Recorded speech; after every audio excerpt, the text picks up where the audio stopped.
Hello मेरे प्यारे दोस्तों, कैसे हैं आप सभी। मैं आप सभी का स्वागत करता हूं आपके डिजिटल एसपी जहाँ पे। और आज हम लोग सीखने वाले हैं आंकड़ों का आलेखीय निरूपण, ग्राफिकल रिप्रेजेंटेशन ऑफ डाटा।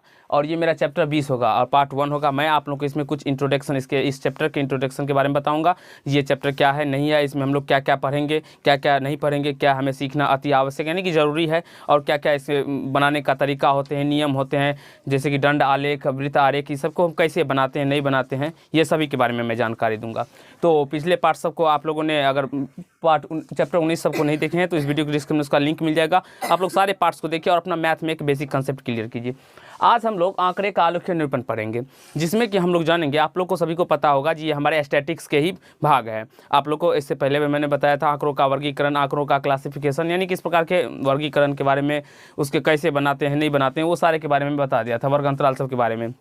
हम लोग को आंकड़ों का आलेखीय निरूपण करना है। देखिए आलेख निरूपण में क्या होता है, किसी भी आंकड़ा का अगर हम लोग आलेख के रूप में बनाते हैं या खींचते हैं तो उसमें क्या होता है, तो उसे आसानी से समझा जा सकता है। जैसे अगर हम कोई भी दंड आलेख की मदद से किसी चीज़ को समझते हैं तो वो और आसान हो जाता है उसका जवाब देना, और सिंपली हो जाता है। इसीलिए और आसान करने के लिए हम लोग आलेख मतलब आंकड़े का आलेख का खींचते हैं और उसे समझने का प्रयास करते हैं। तो इस चैप्टर के अंदर हम लोग क्या क्या पढ़ेंगे, ये देखिए। दंड आलेख, रेखा आलेख, जैसे कि दंड आलेख को बार ग्राफ कहते हैं, रेखा आलेख को लाइन ग्राफ कहते हैं, आयत चित्र हिस्टोग्राम, वृत्तारेख को पाई डायग्राम कहते हैं। आगे क्लास में जाइएगा तो आप पाई चार्ट भी पढ़िएगा। बारंबारता बहुभुज, फ्रीक्वेंसी पॉलीगन, यहाँ पे पॉलीगन है POLYGON पॉलीगन। उसके बाद संचयी बारंबारता वक्र या तोरण। इतना हम लोग समझते हैं। लेकिन हम क्लास 9th के बच्चे हैं अभी, तो क्लास 9th के स्टैंडर्ड में हम लोग को केवल 3 ही चीज़ यहाँ पे देखने को मिला है इस बुक में, दंड आलेख, आयत चित्र और बारंबारता बहुभुज। जब क्लास 10th में जाएंगे तब हम लोग संचयी बारंबारता वक्र, अतोरण, उसके बाद एक वृत्तारेख को भी समझेंगे और उसे समझने का प्रयास करेंगे। तो सबसे पहले हम दंड आलेख या दंड चार्ट का बात करते हैं। तो सबसे पहले आप लोग दंड आलेख या दंड चार्ट को देखेंगे, आपके स्क्रीन बोर्ड पर लग गया होगा, आप लोग देख लीजिए, उसको पढ़िए। मैं पढ़ के समझाने का प्रयास करूँगा, आप लोग पढ़ते चलिए। देखिए सबसे पहले हम पढ़ते हैं दंड आलेख या दंड चार्ट। सांख्यिकी आंकड़ों की सापेक्षिक स्थिति को दर्शाने का एक सरल आलेख है। मैं अभी बताया हूँ आप लोगों को, जो ये सरल आलेख है जिसे कि आसानी से मान निकाला जाता है। दंड आलेख में विन्यस्त आंकड़ों को उदग्र या क्षैतिज दंडों से दिखाया जाता है। देख लेंगे दंड आंकड़ों में अभी हम जो खींचेंगे तो ये हमारा क्या हो गया, तो ये उदग्र रेखा हो गया, ये क्षैतिज रेखा हो गया, ये उदग्र और ये क्षैतिज रेखा हो गया। इस प्रकार से हम लोग दंड आलेख में दर्शाते हैं। दंडों की चौड़ाई बराबर होती है, उसकी लंबाई आंकड़ों की महत्ता के समानुपाती होती है। दंडों की चौड़ाई और दो लगातार दंडों के बीच की दूरी कुछ भी ली जा सकती है, लेकिन सुंदरता के लिए लगातार दंडों के बीच की दूरी बराबर ली जाती है। चलिए हम आप लोगों को लाइन बाय लाइन समझाते हैं। यहाँ से देखिए, अगर इस क्वेश्चन का हमें अगर दंड आलेख खींचना हो तो हम कैसे खींचेंगे, अगर इस प्रश्न का हमें दंड आलेख खींचना हो तो हम कैसे खींचेंगे। तो सबसे पहले देखिए हम क्या करेंगे, तो इस ये एक्स अक्ष हुआ और ये वाई अक्ष हुआ, दोनों में से किसी पे भी हम चर मान ले सकते हैं। दंड आलेख में दोनों में से किसी पे भी चर मान ले सकते हैं, तो यहाँ पे भी ले सकते हैं, यहाँ पे लेते हैं। तो चलिए हम यहाँ पे लेते हैं, और यहाँ पे जो हम लेंगे तो इसका हम लोग कहीं से भी ले सकते हैं। जैसे कि यहाँ पे देखेंगे सबसे छोटा 150 है, तो हम 150 से नहीं 200 से भी ले सकते हैं। यहाँ पे 0 ले लीजिए, यहाँ पे 100 कर दीजिए, ठीक है, यहाँ पे 100, और इसकी बीच की दूरी समान रखिएगा। ये 200, ये 300, ये 400, ये 500, ये 600, और यहाँ पे 700 मान लेते हैं, और ऊपर कुछ 800 900 इस प्रकार से हो जाएगा, ठीक है। और यहाँ पे देखिए ये राज्य है कर्नाटक, पंजाब, हरियाणा, बंगाल, और ये प्रति हेक्टेयर औसत उपज है केजी में। 150 केजी कर्नाटक का प्रति हेक्टेयर औसत उपज है, पंजाब का 590 है, हरियाणा का 750 और बंगाल का 250। अब हमें खींचना क्या है, इसका दंड आलेख, यानी कि पाई मतलब बार ग्राफ।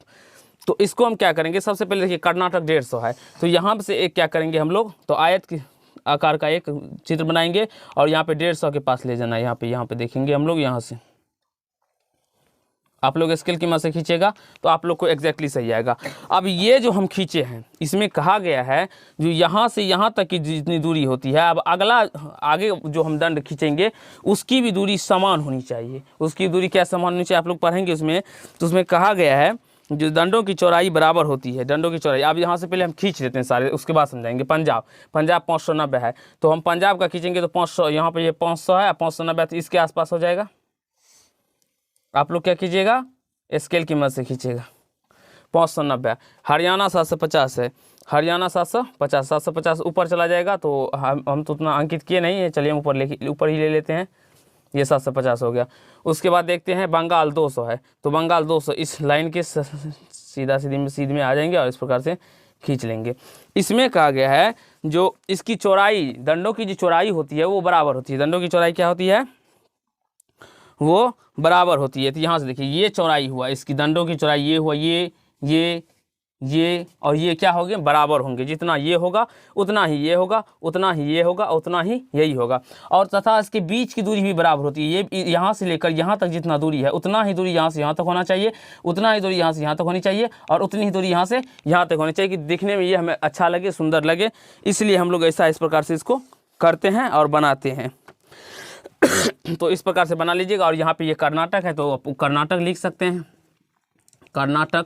ऊपर में ये पंजाब का ग्राफ, पंजाब, और ये हरियाणा, हरियाणा, और ये बंगाल 200। यहाँ पे सेम दूरी होंगे और यहाँ पर भी ये बीच की दूरी इसकी बराबर होनी चाहिए, ये आपको ध्यान पर रखना होगा। और इस प्रकार से बनाते हैं तो आप लोग दंड आलेख बना लेंगे अच्छे तरीके से और आप लोग को सुंदर भी दिखेगा। अब हम लोग हिस्टोग्राम, आयत चित्र को समझने वाले हैं। तो चलिए हिस्टोग्राम को समझते हैं। आयत चित्र, हिस्टोग्राम आप लोग को दिखाई पड़ गया होगा जो हम लोग कैसे बनाते हैं, नहीं बनाते हैं, मतलब उसको पढ़ लीजिए एक बार और अपने कॉपी पे नोट कर लीजिए। देखिए आयत चित्र में कहा गया, आयत चित्र तो सबसे पहले ये समझ लीजिए, हम लोग समावेशी वर्ग अंतराल का नहीं खींच सकते हैं, समावेशी वर्ग अंतराल का आयत चित्र नहीं खींच सकते हैं। हम सबसे पहले अपवर्जी वर्ग अंतराल, अपवर्जी को ही खींच सकते हैं। आप समावेशी में दिया रहे तो कैसे करेंगे, तो समावेशी को अपवर्जी में बदल लेंगे, उसके बाद खींचेंगे। ठीक है, यहाँ पे देखिए संतत वर्गीकृत अपवर्जी विधि में वर्गीकृत आंकड़े को प्रदर्शित करने के लिए आयत चित्र का प्रयोग किया जाता है। अभी मैंने बताया आप लोग को, वही है। आयत चित्र खींचने के लिए वर्ग अंतराल को एक्स अक्ष पर तथा संगत बारंबारताओं को वाई अक्ष पर लिया जाता है। यहाँ पे देखेंगे तो वर्ग अंतराल, ये वर्ग अंतराल देखिए, एक प्रश्न लेके मैंने आप लोगों को समझाने का प्रयास किया हूँ। ये वर्ग अंतराल है, ये बारंबारता है। तो वर्ग अंतराल को हम लोग एक्स अक्ष पर लेंगे, देखेंगे यहाँ पे लेंगे, और बारंबारता जो इस पे लेंगे, वर्ग अंतराल को एक्स अक्ष पे और बारंबारता को वाई अक्ष पे। और लेकिन दंड आलेख में क्या था, तो हम दोनों में से किसी चर मान को कहीं पे भी ले सकते हैं। तो ये क्या हो गया, मेरा उदग्र रेखा हो गया, और इधर से लेते तो ये क्या होता, क्षैतिज रेखा हो जाता। तो उदग्र और क्षैतिज दोनों दंड आलेख में हम लोग खींच सकते हैं। और ये अपने महत्व, यानी ये इसकी लंबाई जो होती है ये महत्ता के, यानी कि इसके जो मान होता है उसके समानुपाती होता है। इसके मान पे डिपेंड करता है इसकी लंबाई। जैसे कि ये 200 है तो 200 यहाँ पे आया, फिर 150 है तो 150 यहाँ पे आया, उसके बाद 590 है तो 90, ये यानी कि इसके मान के समानुपाती होती है। अब लेकिन आयत चित्र में क्या होता है, तो ये यहाँ पे वर्ग अंतराल होता है और ये बारंबारता होता है। तो चलिए एक पॉइंट ले लेते हैं हम, ये ओ ले लेते हैं। उसके बाद देखेंगे तो वर्ग अंतराल 145 से शुरू है, तो यहाँ पे हम 145 ऐड कर लेंगे, 145। और इसके भी बीच की दूरी हमें सेम रखना है, 145 से 155, यहाँ पे 155 ले लेते हैं, 155, फिर 165, 175, 185 और 195। आप लोग स्केल की मदद से बनाइएगा, खींचिएगा। अब इतना करने के बाद हम लोग देखते हैं, क्या, अब इस पे भी हमें बारंबारता, तो बारंबारता 3, 35, 25, 15 और 20 है। तो हमें कुछ एक एग्जैक्टली मान लेना होगा जिसमें ये सभी आते होंगे। जैसे कि हम 5 से लेते हैं, यहाँ से 5, ये 10, 15, 20, 25, 30, 35, 40 ये ले लिए। उसके बाद आप लोग को यहाँ पे लिखना भी होगा जो हम एक्स अक्ष में कितना लिए हैं और वाई अक्ष में कितना लिए हैं, यहाँ पे लिखना पड़ेगा।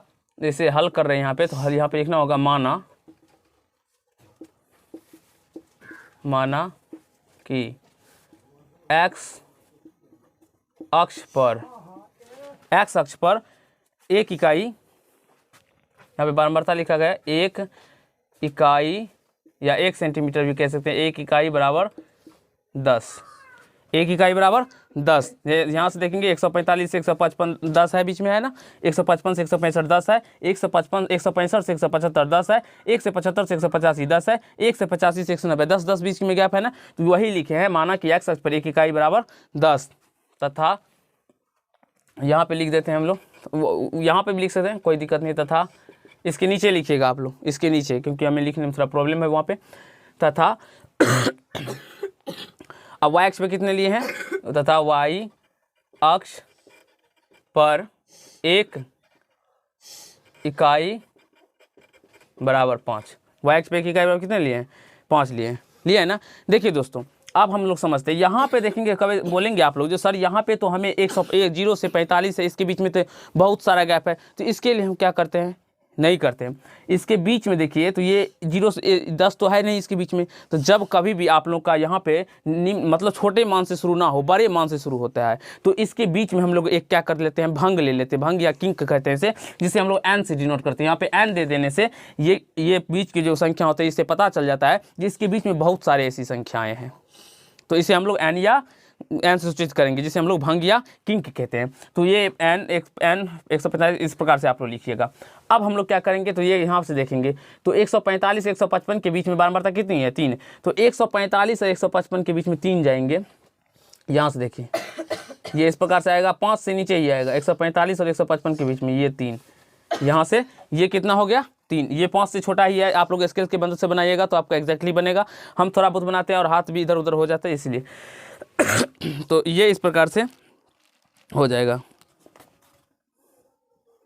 अब चलिए हम इस बुक को रख लेते हैं, यहाँ पे समझिए आप 155 से 165, 35 है, 155 से 165 कितना, 35 है, तो 35 जाएंगे, तो 1 से 55 से जाएंगे, तो इसी रेखा पर से हम चलेंगे, लेकिन दंड आलेख में अलग से खींचते थे, लेकिन एक्स आयत चित्र में हम इसी रेखा से खींचेंगे। 135 से 155 सीधे लाइन खींचते चलेंगे,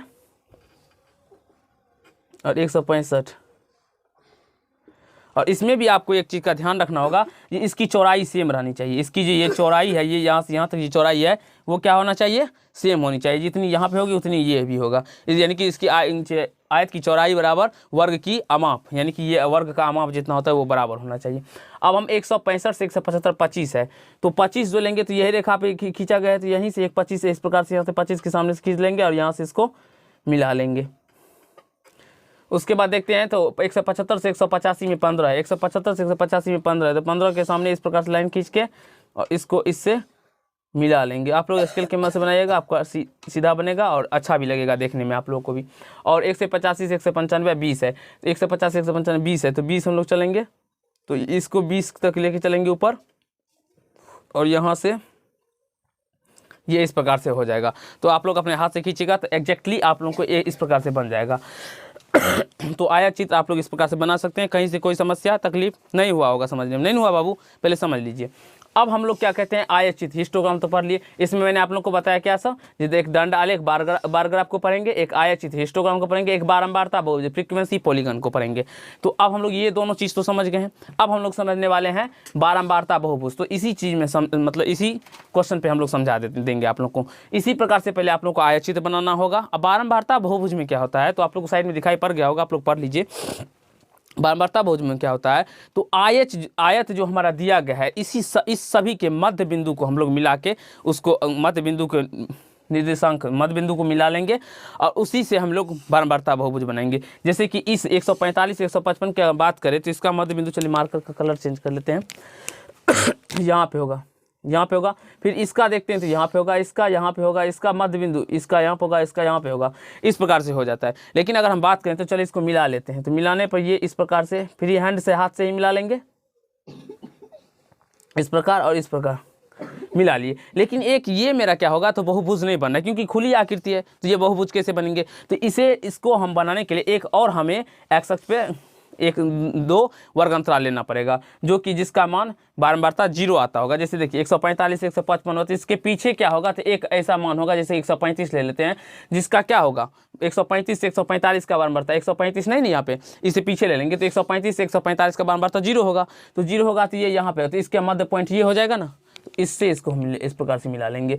उसी प्रकार से 195 से एक और आगे करके ले लेंगे 105, और इसके भी मध्य बिंदु को इस प्रकार से यहाँ से मिला लेंगे, तो ये हमारा क्या हो जाएगा, एक बारंबारता बहुभुज हो जाएगा, सॉरी 205 हो जाएगा, और ये हमारा क्या हो जाएगा, बारंबारता बहुभुज। और इसी प्रकार से आप लोग समझ सकते हैं। तो आगे पार्ट 2 में हम लोग इसकी चैप्टर के प्रश्न को सॉल्व करेंगे और जितने प्रश्न होंगे सारे प्रश्न को समझने का भी प्रयास करेंगे और अच्छी तरीके से। अगर कोई नोट्स पॉइंट बच गया होगा तो आप लोग को मैं चैप्टर के अंदर ही सारे प्रश्न बताते टाइम भी करवा दूंगा और सिखा दूंगा। अगर ये पार्ट आप लोग को अच्छा लगा हो तो वीडियो को लाइक कीजिएगा, कमेंट कीजिएगा, शेयर कीजिएगा और चैनल पर होंगे तो चैनल को सब्सक्राइब करके बेल आइकन को प्रेस कर लीजिएगा, जिससे मेरे हर एक वीडियो का नोटिफिकेशन आप तक पहुँचता रहे। तो धन्यवाद दोस्तों, आज की पार्ट में हम लोग इतना ही करने वाले हैं और कैसा लगा या नहीं लगा ये आप लोग जरूर कमेंट करना कीजिएगा। धन्यवाद, आज की पार्ट में इतना ही।